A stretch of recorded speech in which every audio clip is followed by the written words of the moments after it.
In this video, we'll be taking a look at the Shoretrooper, and this particular version that you're seeing in front of you is from the archive line, based upon his appearance from The Mandalorian. So, originally, I recorded this video months ago, and for whatever reason, the audio didn't record with it, and I had the package to feature along with this video, and then I threw it out afterwards, and I didn't realize the audio didn't record until after the video. So at first I was thinking, well, maybe I'll just keep the footage and then I'll record the audio on top of it. But then some time has gone on and I thought, well, I don't think it's that important to show off the package for this. But at some point in the future I will show off that package. Perhaps it might be like Boushh Leia, for example, or some other figure that'll come down the line in the archive line. Just to have it featured on the channel at least once.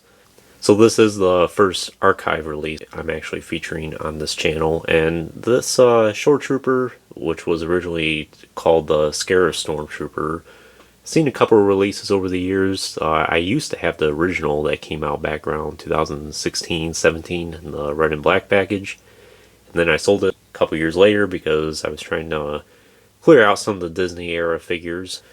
I think this is one of the few things from Disney Star Wars that has kind of grown on me over the years, and I really like these Shoretroopers. They're an excellent Stormtrooper design, and they fit very well with the collection I have. And along with the Shoretrooper here, the Death Trooper is also a nice design that's kind of grown on me over the last few years. I used to have a few of the 6-inch Death Troopers. At some point I might reacquire one from the archive line as well. For the time being, haven't gotten around to it, and it's not one that I think I want to pay full retail price for. This particular one you're looking at, I actually got off of Entertainment Earth several months ago for only about $10. Thought that was too good of a deal to pass up on. So before we get into the figure, since this is the first archive release I'm featuring on the channel, figure I'll give a little backstory to it. So when Hasbro started this off, originally it was meant for rare action figures in the Black Series line on eBay are way up in the hundreds. If you recall from the original wave, I believe it was X-Wing Luke, Anakin Skywalker from Revenge of the Sith, IG-88, and Bossk. Maybe not so much X-Wing Luke, but at least Anakin, Bossk, and IG-88. Extremely expensive, way up in the hundreds.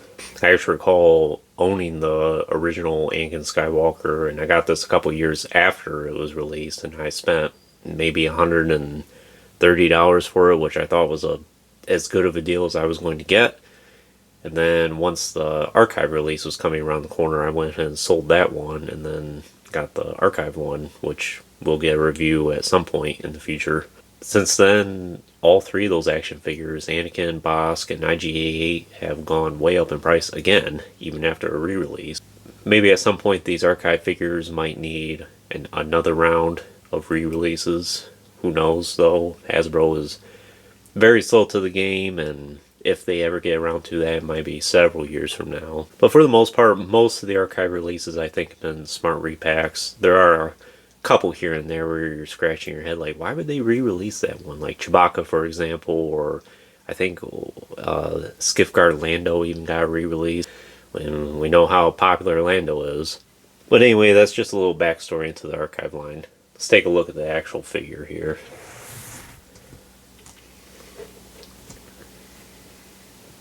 So there really isn't a whole lot to it. What you see right here is basically all there is to it.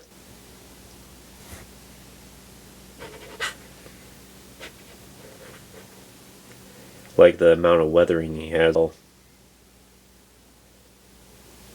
It's appropriately applied.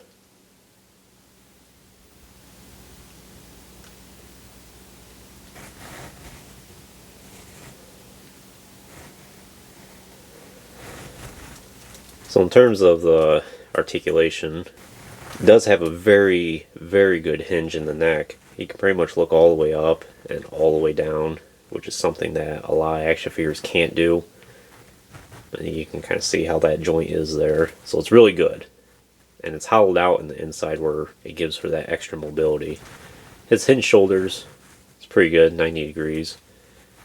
Hinged elbows, same, 90 degrees. And he has hinged wrists. This one goes in and out, and this one goes up and down. Hinged torso. Mine's a little stiff, but generally speaking, it's pretty good range of motion.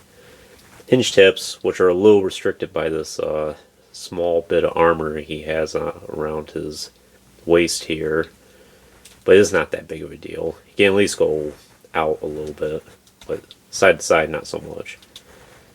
And he has the double joint at the knees there, and of course the rocker ankles.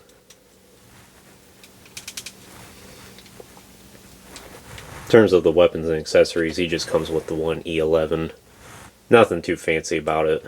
It is what it is. I think it's pretty much the same E11 we've been getting in the line up until this point.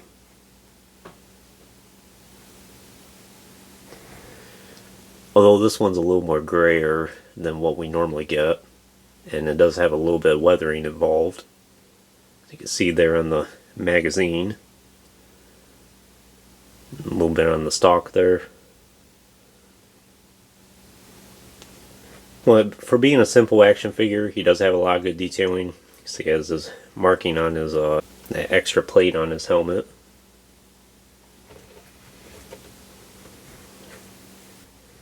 I used to own the Scare Stormtrooper Squad Leader as well, and it would be nice if that one got re-released. No reason it shouldn't. An extra ammo pouch on his belt there.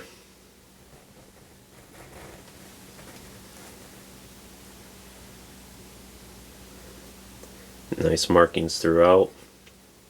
I think that's pretty much all I can tell you about this Trooper, though. It's a pretty simple release, and it was one that I think is a well-deserved re-release in the archive line. Would I recommend them for your collection? I definitely would, even if you're not a fan of Disney Star Wars at all.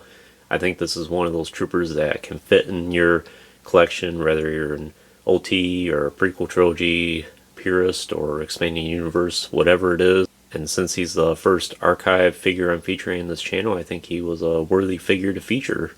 So anyways, that concludes this review. Hope you enjoyed it. Stay tuned for more reviews in the future. There will be plenty more to come. And if you haven't already, please like the video and subscribe to the channel. I greatly appreciate the support. Check out that Instagram link in the description as well. Lots of content will be coming on that. Thanks for watching.